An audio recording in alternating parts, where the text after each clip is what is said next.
மாயாஜால தீவு கடலோரமா தரியாகஞ்சுன்னு ஒரு கிராமம் இருக்கு. 11-12 வயசு இருக்கிற சாகர் அவங்க அப்பா அம்மாவோட அந்த கிராமத்துல வாழ்ந்து வந்தான். சின்ன வயசுல அவன் கேட்ட கதை என்னன்னா, பக்கத்துல கடலோரமா மாயாஜால தீவு இருக்கான்.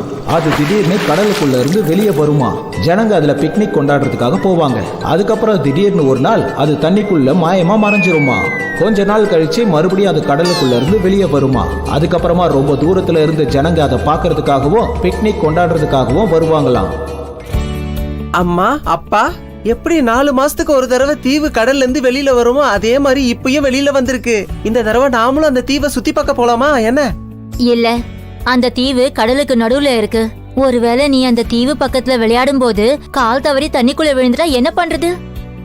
அப்படியெல்லாம் விழமாட்டாமா. என்கிட்ட என் நண்பன் என்ன சொன்னானா, அந்த தீவை சுத்தி 4 பக்கமும் வேலி போடப்பட்டிருக்கான். ஒரே ஒரு வழி மட்டும் தான் இருக்கான். அது வழியா தான் ஜனங்க உள்ள தீவை பார்க்க போக முடியுமா. அதனால அந்த தீவுக்குள்ள கதவு வழியா உள்ள போனவங்க தண்ணிக்குள்ள விழுறதுக்கு வாய்ப்பே இல்லைன்னு சொன்னாங்க. ஆமாமா, என் நண்பன் கூட இதே மாதிரி தான் சொன்னான். நிறைய மாயாஜால வித்தைகள்லாம் செஞ்சு காட்டுவாங்களாம், அதுவும் காசு இல்லாம ஃப்ரீயா. சரி சரி சரி, நாம போலாம். ஆனா அது வந்துங்க, நீ ஏன் தேவையில்லாம பயப்படுற? ஒவ்வொரு தடவையும் தீவு வெளியில வரும்போது ஆயிரக்கணக்கான பேர் அதை பார்க்க போறாங்க இல்ல. நாளைக்கு நம்மளும் அந்த மாதிரி போலாம் என்ன? இத கேட்கறதுக்கு எனக்கு ரொம்ப சந்தோஷமா இருக்கு. இங்க பாரு டோண்டு, இந்த தடவை தீவுக்கு நிறைய பேர் வந்திருக்காங்க. ஆமா கோண்டு, ரொம்ப சரியா சொன்ன. ஆனா நம்மளோட டார்கெட் 20,000 பேரு. ஆனா 12,000 பேர் தான் வந்திருக்காங்க. கவலைப்படாத, சாயங்காலத்துக்குள்ள 20,000 பேர் கண்டிப்பா வந்துருவாங்க. இங்க பாரு கண்ணா, என்ன வேணும்? மாயாஜால வித்தியை பார்க்க தயாரா இருக்கியா? என்ன வேணும்னு கேட்டீங்களே, நான் என்ன கேக்குறது? உங்ககிட்ட தான் எதுவுமே இல்லையே.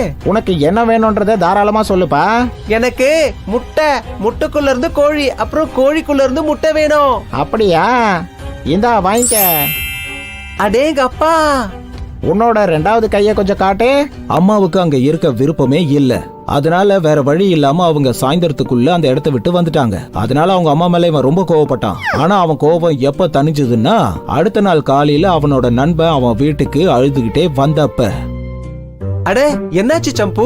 நேத்து ராத்திரி அந்த மாயாஜால தீவுக்குள்ள உங்க அம்மா அப்பாவோட தங்கறதா இருந்ததுல, அது மட்டும் இல்லாம மிச்சம் இருக்க விளையாட்டெல்லாம் இன்னைக்கு நாள் பூரா விளையாடணும்னு நினைச்சல, இங்கேயே வந்த? நான் என்னன்னு சொல்ல, நேத்து ராத்திரி அந்த தீவுல தங்க ஒரு காட்டேஜ் எடுத்திருந்தோம். எல்லாரும் தூங்கும் போது விடிய காலையில அந்த தீவு தண்ணிக்குள்ள மூழ்க ஆரம்பிச்சிருச்சு. என்னோட அப்பா அம்மா, அப்புறம் ஃப்ரெண்டு, அப்புறம் அவங்க அப்பா அம்மா எல்லாரும் சேர்ந்து பயமா மறைஞ்சு போயிட்டாங்க.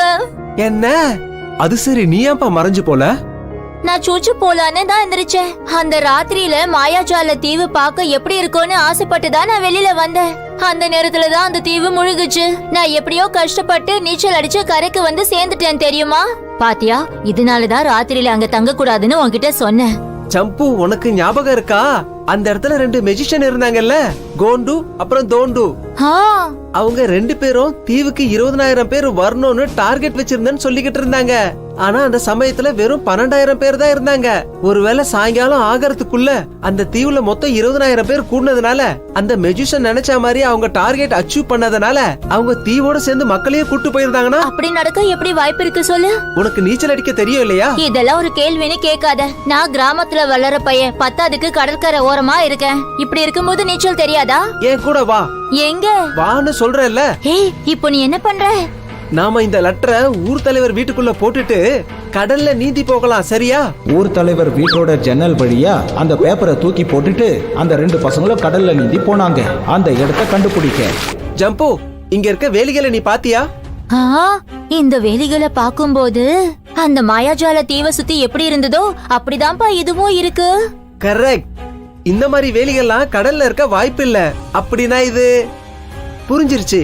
இது ஒண்ணும் நம்ம நினைக்கிற மாதிரி வேலி இல்ல, இரும்பால செய்யப்பட்டது. இத கிரீன் கலர்ல பெயிண்ட் அடிச்சு அவங்க வலை மாதிரி பின்னிருக்காங்க. அப்படின்னா எப்படி இந்த வேலி பொய்யானதோ அதே மாதிரி அந்த மாயாஜாலமும் பொய்யானது. இது எல்லாம் செட்டப். அங்க பார், அந்த மாயாஜால தீவு. அப்படி போடு. அப்படின்னா கண்டிப்பா இதுக்குள்ள எங்க அப்பா அம்மா இருப்பாங்க. வா போலாம். ஒரு நிமிஷம் இரு, இங்க பாரு. சாகர், என்னப்பா இது? இப்ப உனக்கு எல்லாமே தெரிஞ்சிரும், என் கூட வா. இத கவனிச்சிங்களா?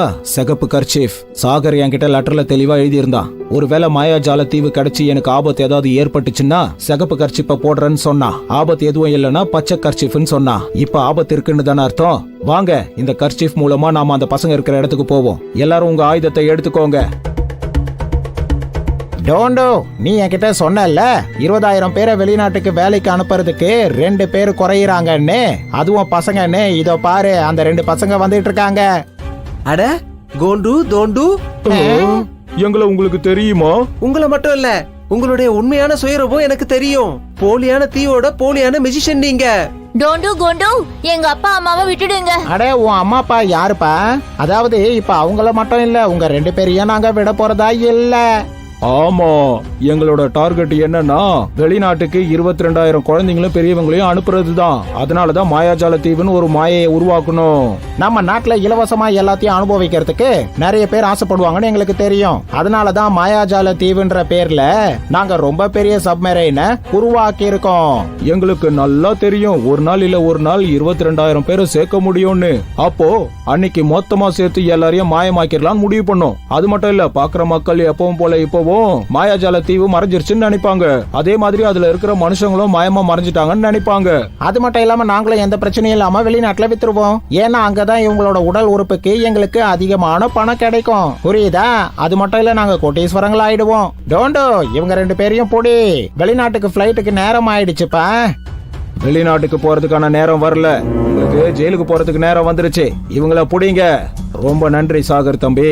உன்னோட புத்திசாலித்தனத்தினாலையும் உன்னோட தைரியத்தினாலையும் தான் நம்ம கிராமத்தை சேர்ந்தவங்க மட்டும் இல்ல, அக்கம் பக்கம் கிராமத்தை சேர்ந்தவங்க எல்லாரையும் வெளிநாட்டுக்காரங்க கிட்ட இருந்து காப்பாற்ற முடிஞ்சது.